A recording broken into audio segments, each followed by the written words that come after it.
Hello everyone, I thought today we would read The Messy Magpie, and I hope you'll find that this ties in very nicely with all of our Earth Day talking we've done. So let's see what this is all about.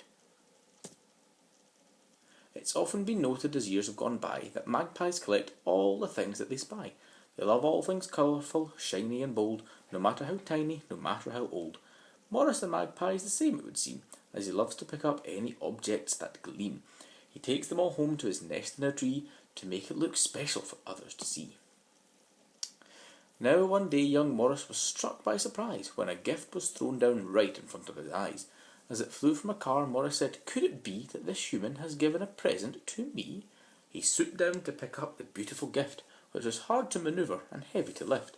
He carried it home, though it took him all day. Then he cleaned up his present and put it on display. He wanted to decorate all that he could, so the next day he went to the edge of the wood. He flew to the place where the gift had been dropped, where he saw that a family of humans had stopped. He hopped down to search for his gift on the floor, but he noticed that this time they had left many more. Shimmering treasures amongst all the green, these gifts were the finest that Morris had seen. Each day he returned and he couldn't believe all the wonderful gifts that were left to retrieve. His tree was soon bursting with no space for more, so he started to spread them all out on the floor.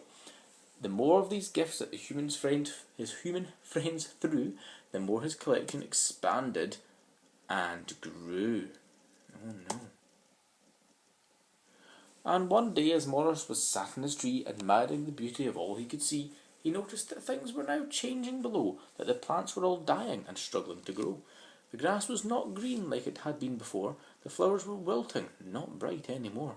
His animal friends watched in fear and distress as their homes and their food were soon lost to the mess. He turned to the stream, which no longer looked blue, but instead had a horrible muddy-like hue. The water was flowing more slowly that day, as the big piles of rubbish were blocking its way. "Oh no," Morris cried as he gasped with alarm. "I never intended to cause all this harm. The forest is damaged. The humans weren't kind.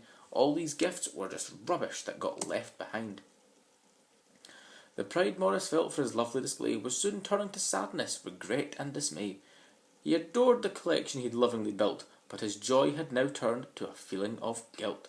He vowed to himself he would put it all right, so he leapt off his branch and quickly took fright. He soared high and low, looking out for a clue that would show him the safest and best thing to do. He noticed a truck driving past on the road, which was filled with a very familiar load. He followed the truck to see where it would go, feeling hopeful he'd find what he needed to know. Morris arrived at a bustling place, which had giant containers and masses of space. Each bin had a sign marking what it was for, and the rubbish piled up with each car adding more. "But where does it go?" whispered Morris, confused. To his shock, a voice said, "It gets crushed and reused."